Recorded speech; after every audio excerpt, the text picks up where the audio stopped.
오늘은 10년 전에 제가 임플란트 치료를 했던 환자분이 최근에 1년 체크를 받으러 오시면서 스케일링한 케이스입니다. 10년 전에 제가 임플란트 했던 환자분이시고, 환자분이 여기 보이는 케이스입니다. 임플란트 교정 케이스. 환자분이 저한테 찾아온 이유는 임플란트 치료한 지 1년밖에 안 됐는데 오른쪽이 아파요라고 해서 내원하셨습니다.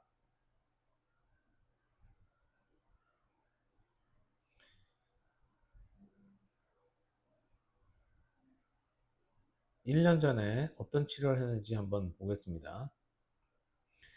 46번 임플란트고 47번 크라운, 45번 크라운.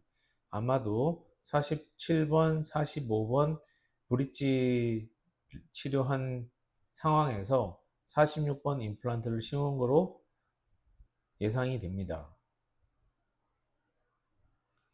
45번과 47번 브릿지 된 상태에서 45번, 46번 크라운을 하고 46번은 임플란트 한 걸로 확인이 되고 여의도에 있는 모 치과에서 치료한 케이스입니다.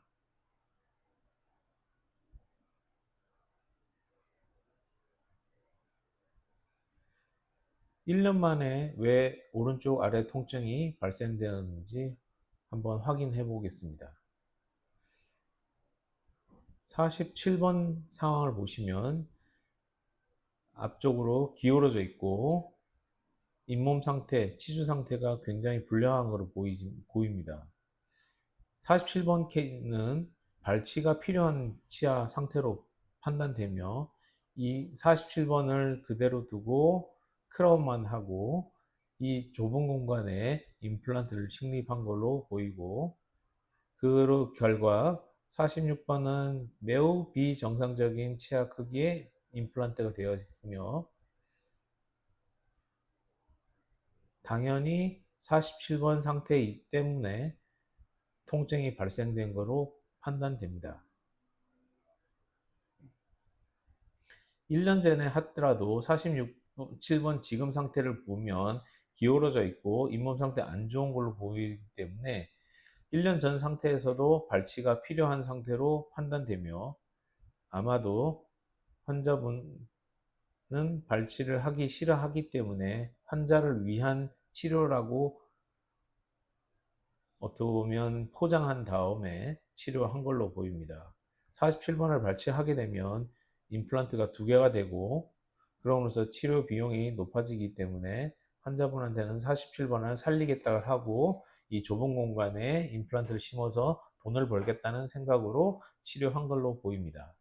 굉장히 무식한 치과의사의 치료 결과로 판단되며 47번은 발치를 해야 되지 살려야 될 치아가 아닙니다. 그렇지만 무식함에 의해서 47번 살린 것으로 보이며 비양심적으로 살린 것으로 보입니다. 하지만 환자가 느끼시는 것은 환자를 위한 진료라고 생각하셨을 거고 참 어이없는 결과입니다. 무식한 치과의사의 진단이 환자를 위한 진단으로 둔갑한 결과입니다. 47번은 발치를 하고 46번, 47번을 정상적인 치아 크기로 만들었다면 지금의 46번이 비정상적인 임플란트 크라운이 되지 않았을 거로 판단됩니다. 과연 이게 누구를 위한 치료인지 잘 모르겠습니다. 뽑는 게 치아를 발치를 하는 것이 환자를 위한 경우도 있는데 이상하게 치료한 사람들이 이상하게 광고를 하면서 살릴 수 있다는 것이 마냥 이, 어, 선량한 치과인 것처럼 행동하는 자체가 비양심적인 겁니다. 살릴 수 없는 치아는 발치를 하고 임플란트 하는 게 정상적인 치료지 살릴 수 없는 치아를 살린다고 환자를 유인하는 것은 굉장히 불량한 양심입니다. 만약 이 사람이 정말 괜찮은 의사였다면 46번 임플란트 하더라도 47번을 뒤쪽으로 교정치료에서 이동시킨 다음에 46번을 정상적인 치아 사이즈를 만들고 47번을 크라운을 했을 겁니다. 이 사람의 치료 결과를 보면 46번은 아무 기능을 할 수 없는 비정상적인 형태를 만들어 보았고, 과연 이 사람이 과연 환자를 위한 치료를 했을까라는 의문이 들 수밖에 없는 결과를 보이고 있습니다. 만약 이렇게 작은 치아가 있다면, 브릿지, 3유닛 브릿지가 있다면 46번을 임플란트 심기 위해서 47번을 후방으로 이동시키는 교정 치료를 한 다음 46번을 임플란트를 식립하였다면,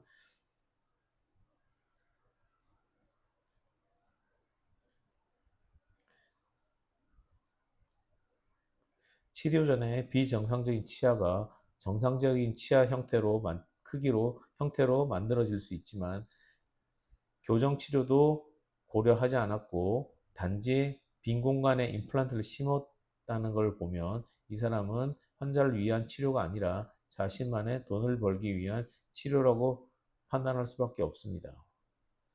2016년 5월 23일에 내원하셔서 치료 계획은 47번을 발치를 하고 정상적인 46번 치아를 만들기 위한 방법을 취하였습니다. 좌측과 우측 모두 상악에 있는 구치부들이 내려온 상태로 교합평면이 불규칙하고, 좌측 또한 26번이 내려온 상태로 교합평면이 불규칙하며 치아의 형태, 크기, 모든 것이 비정상적으로 만들어진 3유닛 골드 브릿지로가 보입니다. 35번, 37번 상태를 보시면 PDL 스페이스 와이드닝 되어 있고 37번은 기울어져 있는 상태이기 때문에 예후가 불량한 것으로 판단되며, 이 경우 35번, 37번은 오래 쓰기가 어렵습니다. 이런 경우는 치아들이 이 사람의 이 꽉 무는 습관에 의해서 치아들이 이미 치주적인 문제, 골병이 든 상태이기 때문에 아무리 무슨 치료를 하더라도 향후에 몇 년 후에 발치를 할 수 있는 확률이 굉장히 높습니다. 일단 우측 치료를 먼저 진행하였습니다. 우측 치료는 46번을 정상적인 크기로 회복하는 게 치료의 목표였고, 44번과 43번 사이에 공간이 존재하였기 때문에 44번과 45번을 전방으로 이동시킴으로써 46번의 전방 공간을 확보하여 46번의 크라운을 크게 만들려고 하였고, 또한 47번은 발치를 하고 임플란트를 46번의 정상적인 사이즈를 고려하여 임플란트 위치를 결정하여 정상적인 치아 크기의 임플란트 크라운을 제작하고자 하였습니다. 먼저 47번 임플란트를 치아를 발치하고 임플란트 식립을 진행하고,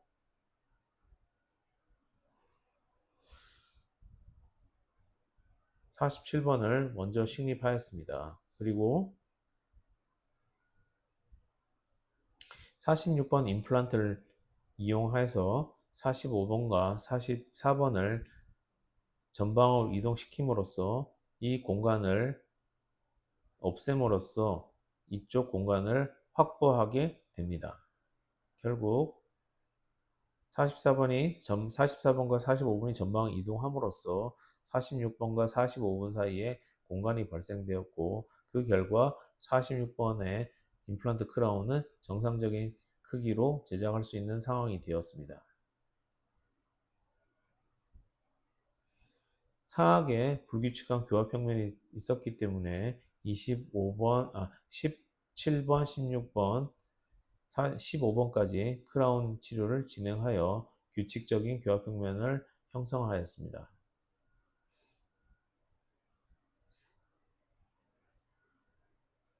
46번, 47번 정상적인 치아 크기를 형성하였고, 규칙적인 교합평면을 형성하여 안정적인 교합을 형성하였습니다. 이때 치료가 끝난 것이 2017년 2월이었고, 현재 올해 내원하신 게 2025년 6월에 내원하셨을 때 촬영한 방사선 사진이며 치조골 상태가 치료 전, 치료 후의 상태와 동일한 치조골 상태를 유지하는 임플란트를 보이고 46번은 다른 치과에서 식립한 임플란트로서 치료 전부터 치조골 소실이 어느 정도 있었지만 거의 10년 가까이 치조골 소실이 거의 없이 잘 유지되고 있습니다.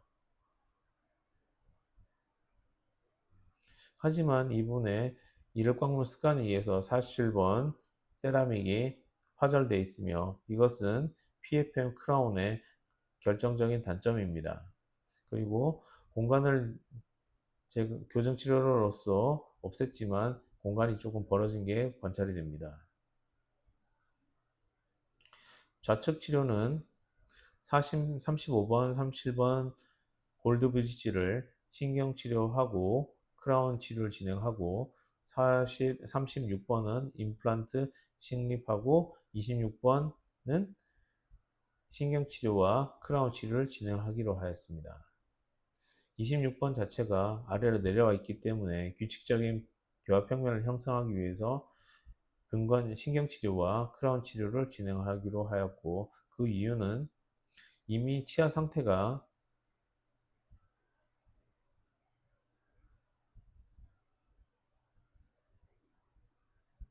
26번 치아 상태 자체가 이미 인레이가 되어 있고 뒤쪽에 크랙이 관찰되고 있으며 27번도 크랙이 관찰되어 있지만 27번은 치료를 진행하지 않고 26번만 신경치료하고 크라운 진행해서 교합평면을 회복시키고 두 번째 크랙의 문제점을 해결하고자 했습니다.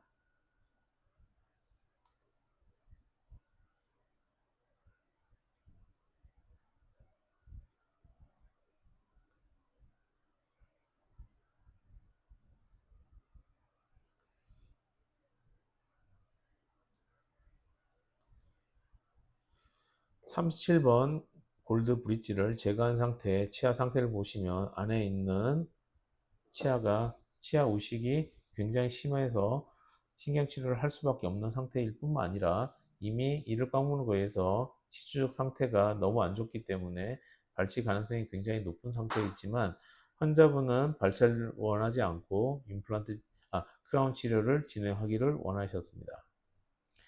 35번 크라운, 37번 크라운, 26번 크라운, 36번 임플란트로서 치료 마무리하였고 규칙적인 교합형을 형성하였습니다. 이때가 10년 전인 2016년 8월에 치료를 마무리하였습니다. 치료 전 보시면 3유닛 35번, 37번 3유닛 골드 브릿지였으나 크라운, 임플란트 크라운으로 하여서 정상적인 치아 크기로 회복하였습니다. 치료 전 상태 보시면 36번 사이즈가 굉장히 비정상적으로 작은 걸 볼 수 있으며 치료 후에 36번은 정상적인 크기로 회복되어 있습니다. 그로부터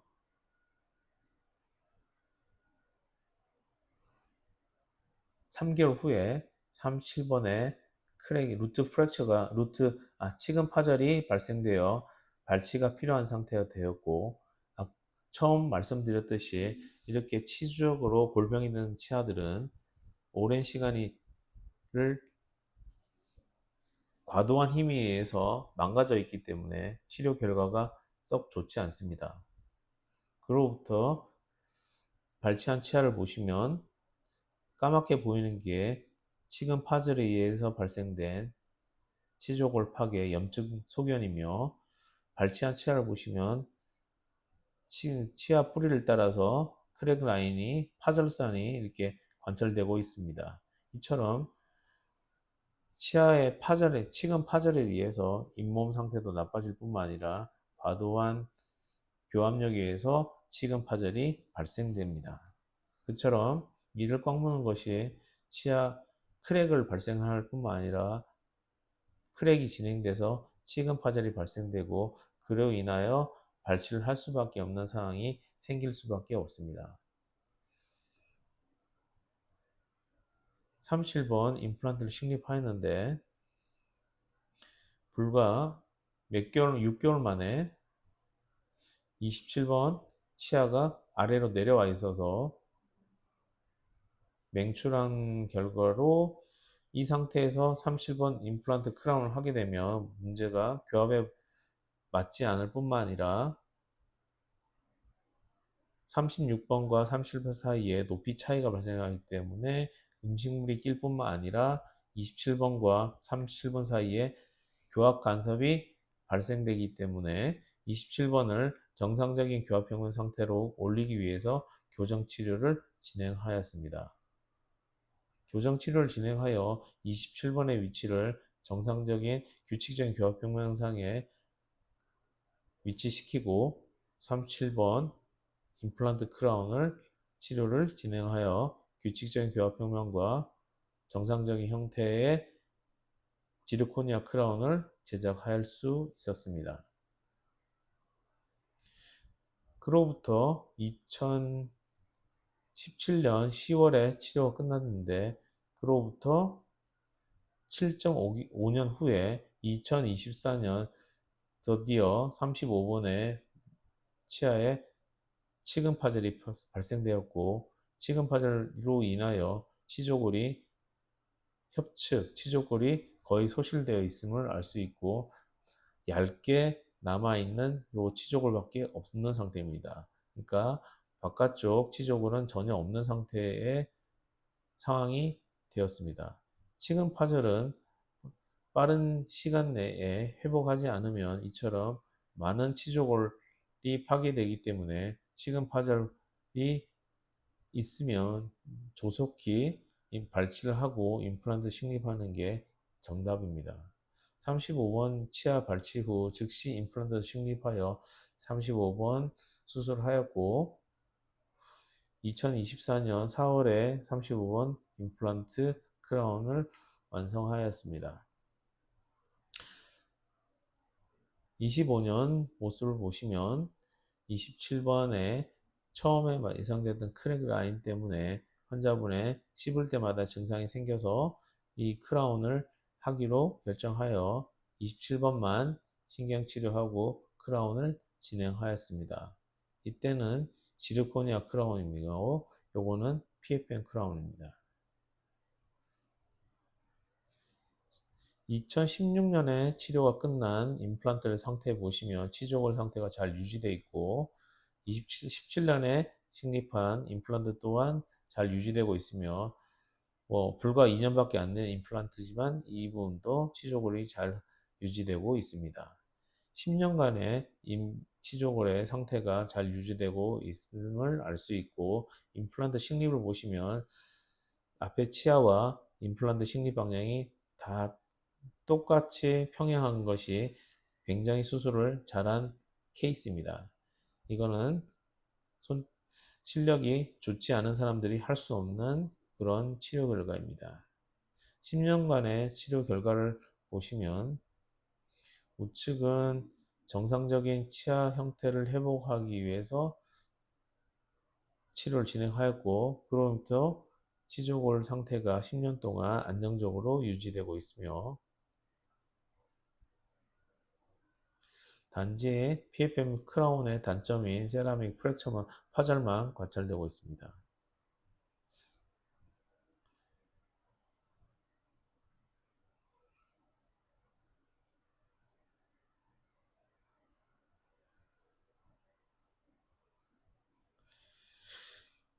많은 사람들이 풀 지르코니아 크라운에 대해서 좋지 않은 얘기를 하는데 그것은 그 사람들이 능력이 떨어지기 때문에 그런 얘기를 합니다.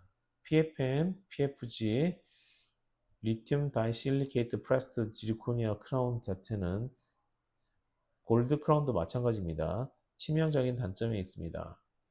풀 지르코니아 크라운은 다른 크라운보다 강도가 1400파스칼이라는 강한 강도를 가지고 파절이 거의 일어나지 않습니다. 제가 본 케이스 중에 풀 지르코니아 크라운이 깨진 경우가 있는데 딱 세 케이스입니다. 그처럼 강도가 보장되어 있다는 것이 큰 장점이며 PFM에 쓰는 세라믹, PFG에 쓰는 세라믹은 일반 세라믹, 장석 세라믹으로서 100파스칼밖에 100메가파스칼밖에 되지 않습니다. 또한 리튬 다이실리케이트 엠프레스, 이맥스 같은 세라믹조차도 400메가파스칼밖에 안 되기 때문에 이것은 이를 꽉 무는 사람들, 그 다음에 교합력이 센 사람들에 사용하는 것은 거의 불가능하다고 생각하시면 됩니다. 풀 지르코니아는 이만큼 강도가 보장되는 게 첫 번째 장점이며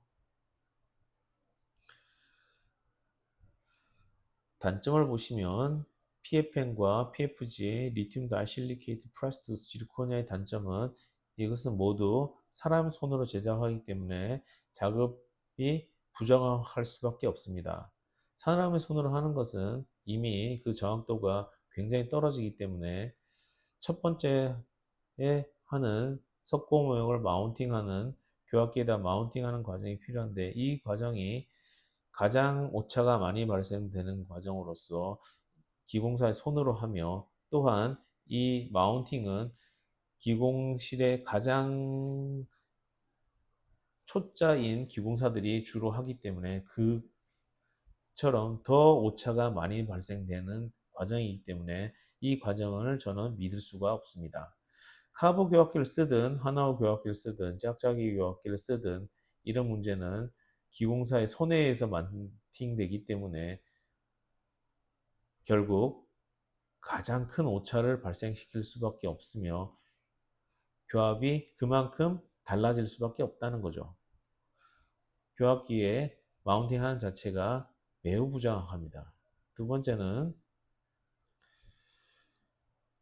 기공사의 손과 능력으로 일반 세라믹이나 리튬 다이실리케이트를 세라믹을 크라운에 빌드업하거나 프레싱하는 과정을 하는데 이조차도 기공사의 손으로 이루어지기 때문에 정확하다고 할 수가 없습니다.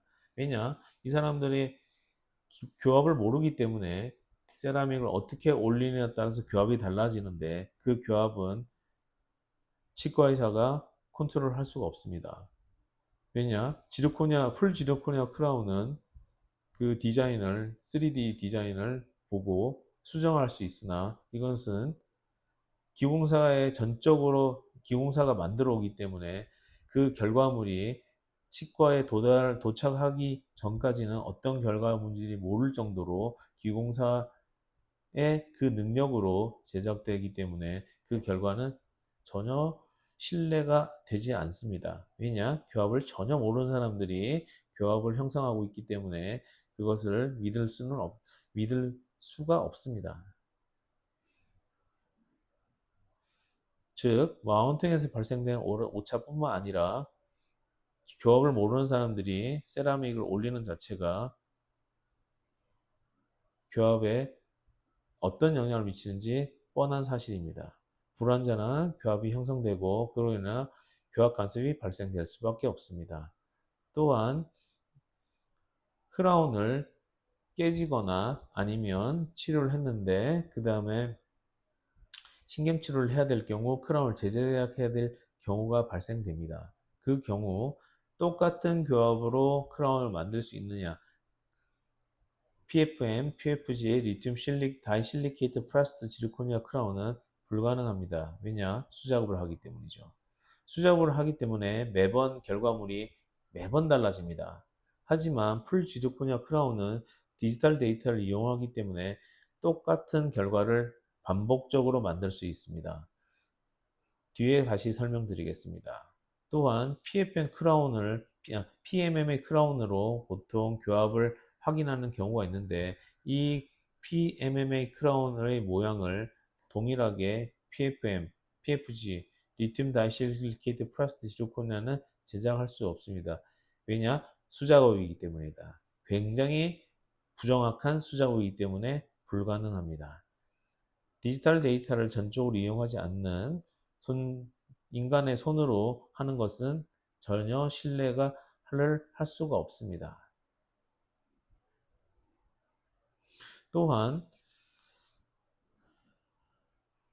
만약에 크라운을 동일하게 제작해야 할 경우에 이것이 석고 모형을 이용하기 때문에 이 PFM과 PFG, 리튬 다이실리케이트 프레스드 지르코니아 크라운을 제작할 시에 석고 모형이 일부 손상이 발생됩니다.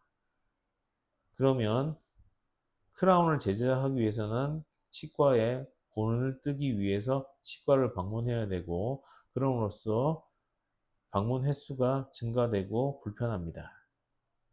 하지만 풀 지르코니아 크라운은 디지털 데이터를 이용하기 때문에 동일한 교합을 그대로 제작할 수 있기 때문에 치과 방문 없이 똑같은 크라운이 이미 만들어질 수 있습니다.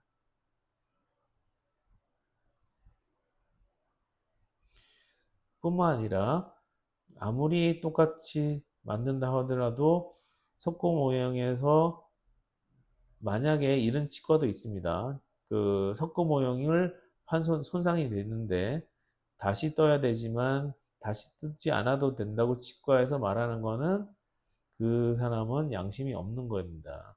이미 손상된 석고 모형을 가지고 PFM, PFG, 리튬 다이실리케이트 플라스틱 지르코늄을 만든다는 것은 이미 손상되어 있고 부정확한 석고 모형을 가지고 재제작한다는 거기 때문에 그런 치과는 신뢰하시면 안 됩니다. 그리고 일반 세라믹뿐만 아니라 리튬 다이실리케이트 세라믹은 깨짐과 마모가 발생되며 이로 인하여 교합 변화가 발생되고 교합 간섭이 발생될 수밖에 없습니다. 일반 세라믹과 리튬 다이실리케이트 세라믹은 100메가파스칼, 400메가파스칼로 강도가 되어 있기 때문에 이 부분이 깨져나가면 교합은 달라질 수밖에 없고, 또한 프레싱 작업이라는 자체가 그렇게 안정적인 결합력을 가지지 못하기 때문에 분리되는 거거나 깨지는 경우가 흔히 발생됩니다.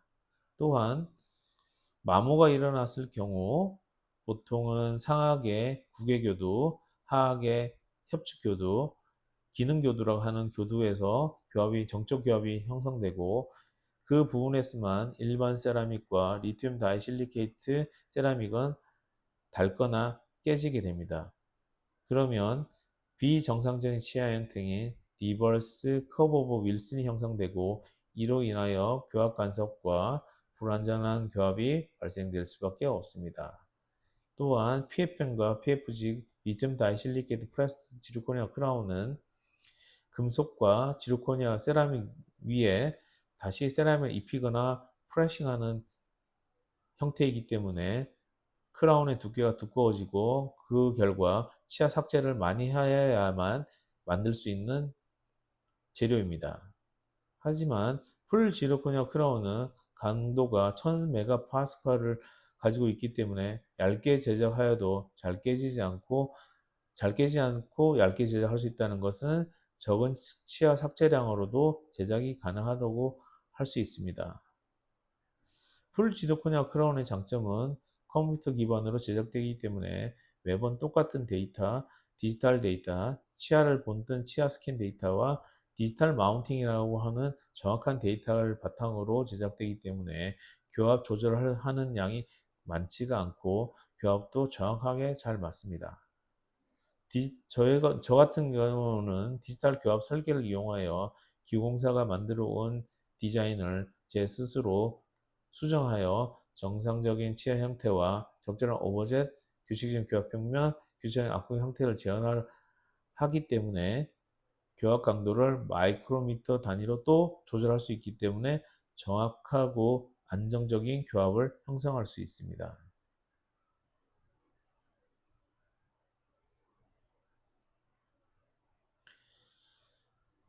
이처럼 정확하게 제작되었다는 것은 교합 조절량이 적다는 것을 의미하고, 만약에 아까 말씀드린 PFM, PFG, 리튬 다이실리케이트 플라스틱 지르코니아 같은 경우에는 사람의 손으로 제작하기 때문에 부정확하고 교합 조절량이 많아집니다. 왜냐? 마운팅도 잘 오류가 심하고 교합을 형성하는 세라믹 기술도 떨어지기 때문에 그 이유로 이런 치아 형태 재현이나 오브젝트 오버웨이트 재현, 교합평면, 악공 형태를 재현하는 게 거의 불가능하며 교합 조절량도 많아지기 때문에 그 결과 형태도 사라지고 오브젝도 사라지고 교합평면도 사라지고 악공 형태도 사라지기 때문에 부정확한 교합이 될 수밖에 없습니다. 또한 제작이 풀지루크네는 용이합니다. 1일 미만으로 동일한 교합과 형태로 풀지르코니아를 제작할 수 있는 게 큰 장점입니다. 왜냐? 디지털 데이터를 이용하기 때문이죠. 그리고 강도가 보장이 되기 때문에 교합 변화가 없고 이로 인해서 교합 안정성이 보장됩니다. 저 같은 경우 디지털 교합 설계와 교합 안정화 치료로 안정적인 교합을 형성하기 때문에 교합의 변화가 거의 발생되지 않습니다.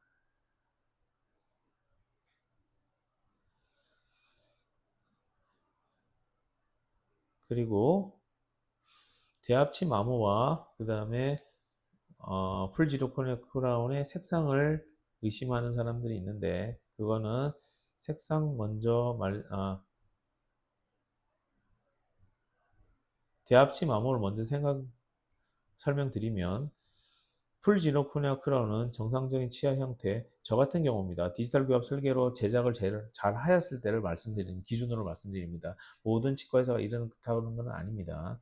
저 같은 경우는 정확한 교합을 형성하기 때문에 대합치와 포인트로 정적 교합이 되며 이런 경우 포인트로 교합이 된다는 것은 정확한 교합을 유지할 수 있고 그리고 그로 인해서 교합력이 대합치에 전달이 잘 됩니다. 그 뜻은 만약에 교합력이 세되면 환자는 약하게 교합을 하게 되고 그게 포인트 컨택이 교합이기 때문에 더더욱 그 힘이 전달이 잘 되기 때문에 환자분 스스로 그 교합력을 조절할 수가 있습니다. 하지만 PFM 같은 PFG, 리튬 다이실킬리 같은 거는 뭉퉁한 교두가 제작되기 때문에 그 잘 안 씹히기 때문에 과도한 힘이 환자가 사용해서 식사를 할 수밖에 없습니다. 뾰족하고 그다음 포인트 정적 교합이 되는 것은 힘을 조절하여 때문에 과도하게 마모가 되지 않는다고 저는 생각하며 만약에 뭉툭하게 만들어진 크라운이라면 더 많은 힘을 사용하기 때문에 저는 더 마모가 많이 발생된다고 생각합니다. 소프트 아이스크림 같이 뾰족한 부분이 더운 날씨에 끝이 둥글둥글해지는 것처럼 PFN 크라운, PFG 크라운, 리튬 다이실리케이트, 프레스트 지르코니아 같은 경우는 열을 이용하여 금속과 지르코니아에다가 입히는 방식이기 때문에 커스프의 팁을 샤프하게 제작할 수 없고 뭉툭하게 제작함으로써 안정적인 교합을 형성할 수 없습니다. 그로 인해서 잘 안 씹힐 뿐만 아니라 더 많은 교합력을 사용하고 대합치 마모가 더 많이 발생된다고 저는 생각합니다. 쉽게 말하면 어, 평평한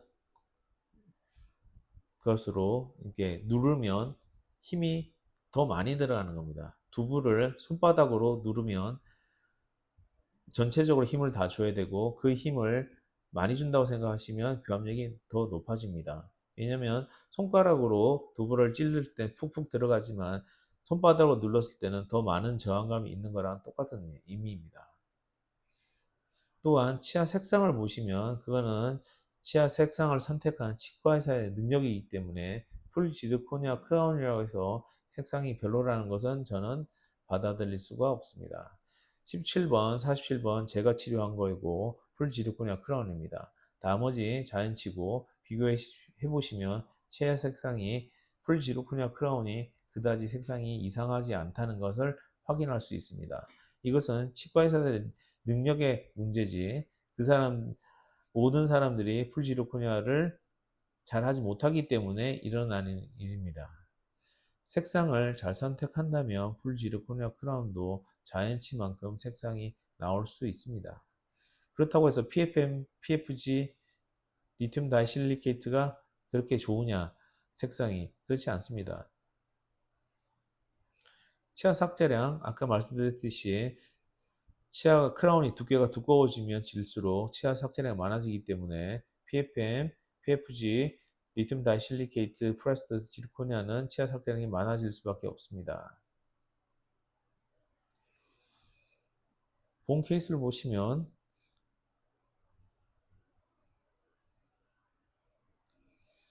상하계 구개교두, 하하계 협축교두만 마모되고 그로 인해서 리버스 커브 오브 윌슨이 형성되며 하지만 지르코니아 크라운은 제작 단계부터 정상적인 커브 오브 윌슨을 만들었고 그것이 변화가 없기 때문에 그대로 유지됩니다. 하지만 PFM, PFG, 리튬 다이실리케이트 프레스드 크라운은 마모가 발생되기 때문에 교합에 변화가 발생되고 그로 인해서 잘 씹히지 않을 뿐더러 교합 간섭이 발생되어 세라믹이 더 파열을 되는 경우가 많아집니다.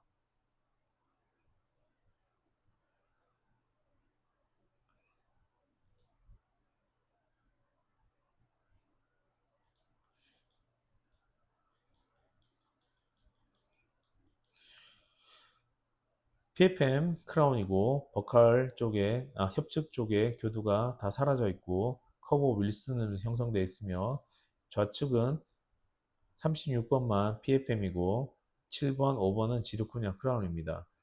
지르코니아 크라운은 커브 윌슨이 그대로 유지되며 PFM 크라운은 리버스 커브 윌슨이 형성되어 있음을 알 수 있고 상악도만 보시면 무게 교도가 낮아져 있습니다.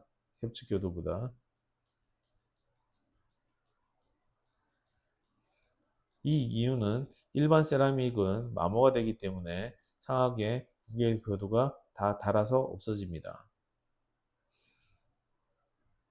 하지만 지르코니아 크라운은 이 부분을 계속 잘 유지할 수 있기 때문에 장기적으로는 교합의 유지가 훨씬 더 유리하기 때문에 저는 풀 지르코니아 크라운을 이용하여 디지털 교합 설계와 교합 안정화 치료로 정상 누구도 할 수 없는 보철 치료를 진행하고 있습니다.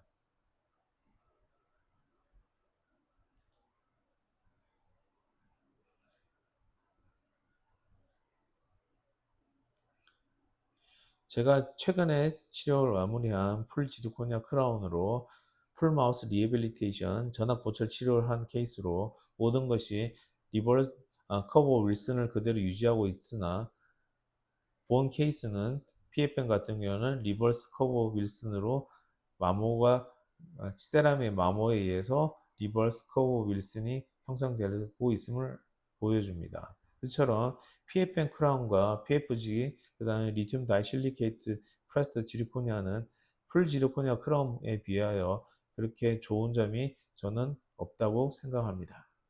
오늘은 여기까지 리뷰해 보겠습니다.